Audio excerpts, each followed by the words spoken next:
Ethan Calloway had never been a man to shy away from temptation. With a smoldering confidence and an air of dominance that turned heads, he had built an empire from the ground up. Yet, when he met Vivian Monroe, a woman whose beauty was as bewitching as a midnight storm, he found himself tangled in a desire far more potent than power or wealth. She was a walking contradiction, sophisticated yet wild, poised yet unpredictable. The way she moved, the sultry cadence of her voice, the way her lips curled around words like a slow-burning fuse, she was intoxicating. Their passion ignited like a match to gasoline, searing through every inch of his restraint. Nights blurred into tangled sheets, the air thick with the heady scent of lust and whispered promises. He relished the way her nails raked down his back, the way she gasped his name like a reverent prayer. But Vivian wasn't just a fantasy. She was a woman with a past, a daughter tethered to another man's legacy. Madeline Monroe, young, defiant, with a gaze that flickered between mocking and something darker, something dangerous. Ethan believed love could mend broken things, but he had no idea the fire he had just stepped into. Madeline Monroe was a quiet storm, the kind that didn't announce itself with thunder, but rather lingered in the air, thick with electricity, waiting for the right moment to strike. At barely 19, she carried herself with a confidence that belonged to a woman twice her age, a slow, deliberate kind of grace that made her presence impossible to ignore. She was beautiful, not in the delicate, effortless way of innocence, but in the knowing, sharpened way of someone who had learned early how to wield desire as a weapon. She walked through the house like she owned it, like every step was an unspoken challenge, her gaze flickering with amusement whenever she caught Ethan's eyes lingering for half a second too long. At first, he told himself it was nothing, just the natural arrogance of youth, the thoughtless rebellion of a girl testing the waters of her own power. But Maddie wasn't thoughtless. She was calculated. She knew exactly what she was doing when she padded into the kitchen late at night, wearing nothing but an oversized t-shirt that barely grazed the tops of her thighs. When she stretched lazily in the morning sun, arching her back like a cat in heat, a knowing smirk playing on her lips. She thrived on the tension, pressing just close enough to make him uncomfortable, whispering things just soft enough to be innocent, except they weren't. "Are you sure you don't want me to call you Daddy?" she teased one evening, her voice a velvet purr. Ethan resisted, of course. He loved Vivian, and Maddie was a child, not in years, but in wisdom, in consequence. But there was something dangerous about her, something that made it impossible to ignore the fact that she enjoyed the power she held over him. Ethan could feel the shift long before he could name it. It wasn't just the flickering glances or the accidental brushes of Maddie's fingertips as she reached for something near him. It was the way the air in the house had changed, thicker, charged, humming with an unspoken war he never agreed to fight. Maddie had made him the target of her restless boredom, her dangerous curiosity. And while he had never once entertained the idea of crossing that line, the line itself was becoming blurred, worn thin by the constant push and pull of her taunts. She played her game without shame, without hesitation. The silk of her nightgowns grew shorter, the tilt of her chin more defiant. She moved through the house like a queen without a throne, testing the limits of his patience, of his control. Every glance, every smirk, every slow stretch in the morning sun was a calculated act of seduction, a dare she knew he would never take. And yet, she reveled in his restraint. It was power to her, watching a man like Ethan, strong, composed, always in control, grit his teeth and look away. She wanted to know how far she could push before he broke, how much tension could coil between them before something snapped. But Ethan wasn't the fool she thought he was. He saw through the performance, the hunger for dominance disguised as attraction. Maddie didn't want him. She wanted to win.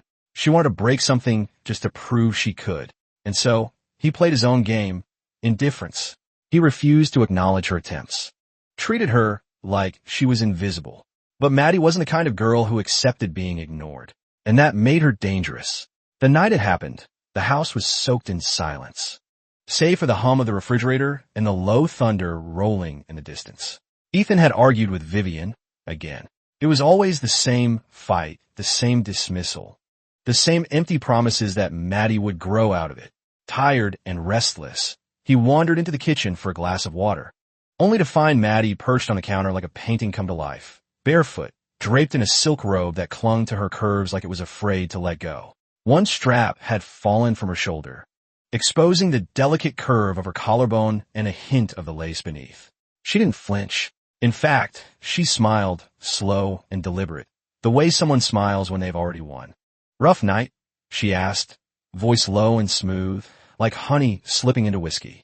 Ethan tensed, forcing his eyes to the faucet, but he could feel her watching him, drinking in every twitch of restraint. She slid off the counter, the robe parting just enough to reveal more than it hid, and took a slow step toward him.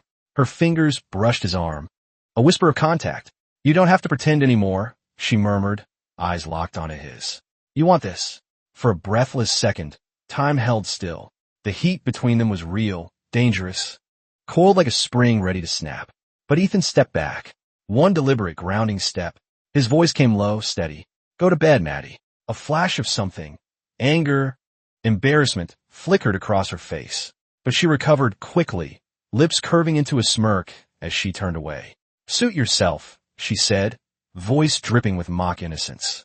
Ethan stood alone in the kitchen, heart pounding, and for the first time, truly afraid of what she might do next. Ethan had suspected it for years, but hearing it confirmed in Maddie's own voice was like taking a blade between the ribs, sharp, sudden, and impossible to ignore. He hadn't meant to overhear, hadn't been creeping around like some paranoid fool. He had simply been walking past her bedroom when her laughter spilled through the half-open door, rich and careless. The kind of sound that came from someone who had never known consequence. "Oh, please, he's just a walking ATM." Maddie scoffed, her voice dripping with amusement. "I don't even know why he tries so hard. Once I get my trust fund, I'm done with him." Silence. Then a burst of giggles from her friends. The sound of champagne glasses clinking together in mock celebration. Ethan stood frozen in the dim hallway, the weight of her words pressing against his chest like a closing fist.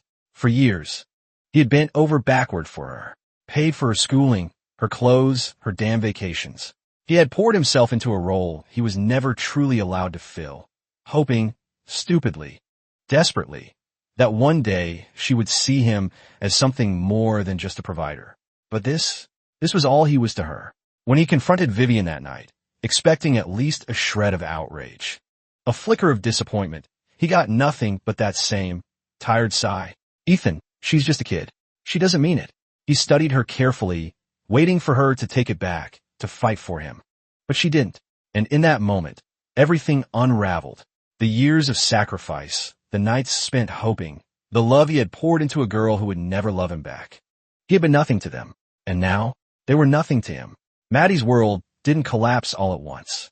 It crumbled in slow, agonizing pieces, each loss chipping away at the illusion she had built for herself.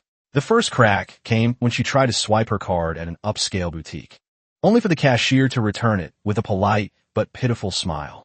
Declined. She laughed it off, feigning indifference, but the seed of panic had already taken root. Then came the realization that Ethan hadn't just cut off her allowance. He had shut the entire pipeline down. No more unlimited shopping sprees. No more expensive brunches with friends. No more impulse weekend getaways. Her carefully curated life, built on the foundation of his generosity, was dissolving beneath her feet. She didn't panic, not at first. After all, she had always known her real dad would come through for her. So she dialed Luke's number with the kind of confidence only the spoiled and naive could possess. "Dad, I need help with rent." A pause. Too long. "Rent?" Luke's voice was almost amused. "Kid, I barely have money for myself." The words hit her like ice water. She tried to recover, tried to remind him of all the times he'd promised to be there for her, but all she got in return was a low, humorless chuckle. "I was just saying that. You didn't actually believe it, did you?" Then, just like that, the line went dead. And for the first time in her life, Maddie was truly alone. Maddie had always assumed the safety net would be there, the silent, invisible force that kept her world cushioned, her failures softened, her every demand met without question.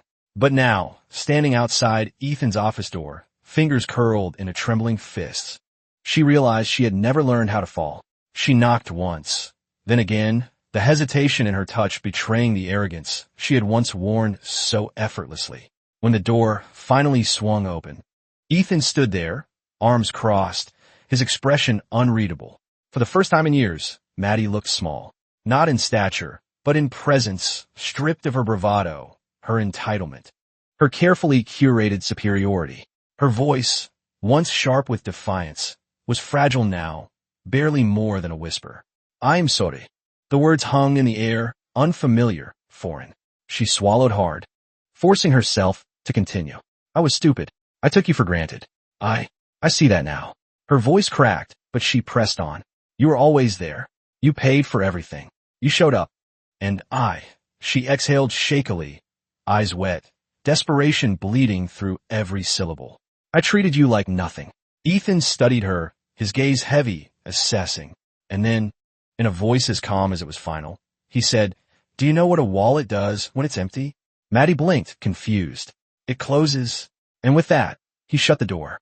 This time, there was no screaming, no tantrum, just silence. And then, the sound of her footsteps retreating, the echo of a girl who had finally lost everything. Ethan didn't look back. While Maddie's life unraveled, her eviction notice taped to the door, her texts left unread by so-called friends, her job applications rejected with polite indifference, he found a peace he hadn't felt in years. The chaos no longer belonged to him. He had set down the weight he carried for far too long. Vivian, too, had changed. When Maddie called her phone during dinner, desperate and weeping, Vivian stared at the screen for a long moment, lips parted, eyes wide. Then, slowly, she turned the phone face down and continued eating. She didn't answer. That silence said everything. The girl they had tried to protect had burned every bridge and now stood alone in the ashes. A few days later, an email from Maddie arrived in Ethan's inbox. The subject line read, "I know you probably won't read this." Her words were fractured, apologies, regret, confessions wrapped in desperation. But Ethan didn't need closure. He didn't need revenge. He needed freedom. He deleted the message without a second thought. Sometimes, the most powerful act of self-respect isn't walking away in anger. It's walking away without needing to look over your shoulder. In today's world, it's easy to be used by people who only see your worth in what you can provide, whether it's money, status, or emotional labor. The story of Ethan is a reminder that boundaries are necessary. And love should never be one-sided. If someone only values you for what you give, not for who you are, walk away. People will take advantage of your kindness if you let them, whether in relationships, friendships, or family. Protect your peace. Invest in those who genuinely appreciate you. And remember, sometimes the strongest move isn't fighting for respect. It's refusing to beg for it.